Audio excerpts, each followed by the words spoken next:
What if I told you your brain is living a simulation? Not the simulation from the Matrix, but one built by itself.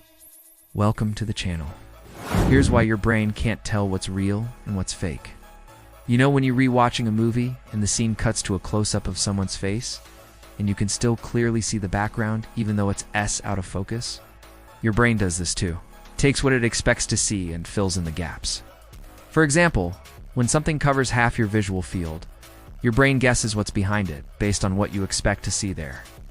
So when you walk into a room, your brain quickly paints in the details of the walls, furniture and people based on past experiences and expectations, and that's how you experience the world around you.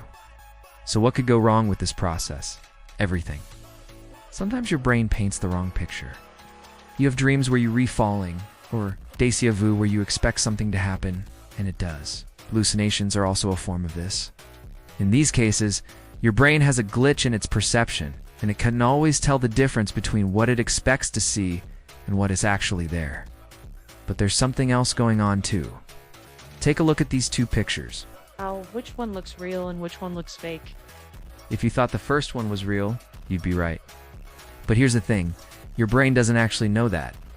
When you look at the second image, your brain tries to make sense of it and fill in the missing details. Because of the way our brains work, it seems like the image could be real, but it isn't.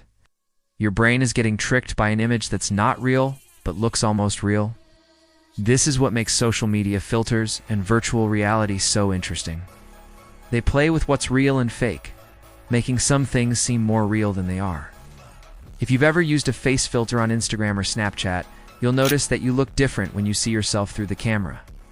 This is because the filter adjusts the way you look, changing the colors, brightness, and contrast of your skin. When you use these filters, your brain sees these changes and tries to make sense of them. Some filters make your skin look smoother or more attractive, and your brain might think you actually look that way without the filter. This is why some people look better on social media than in real life. Virtual reality takes this one step further. When you put on a VR headset, you're completely immersed in a digital world. This world can be very realistic, and your brain can have a hard time telling it apart from the real world. In fact, some people get so into VR that they lose track of where they are and what's real. Our brains are constantly bombarded with information, and it would be impossible for us to process all of it. So instead, we rely on our brains to make quick decisions about what's important and what we can ignore. Our brains are good at recognizing patterns and making predictions, but sometimes they can make mistakes.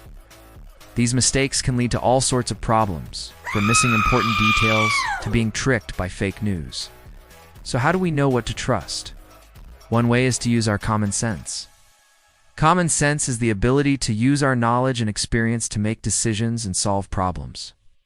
It's what allows us to understand that a chair is not actually made of chocolate, no matter how much we might want it to be. But common sense is not always enough. That S, important to be aware of the way our brains work and to be aware of the tricks that can be used against us. So the next time you look at an image, ask yourself, am I really seeing what I think I'm seeing? And remember, seeing isn't believing. Your mind needs more than just sight. Now you need to watch. Why is everyone so stupid?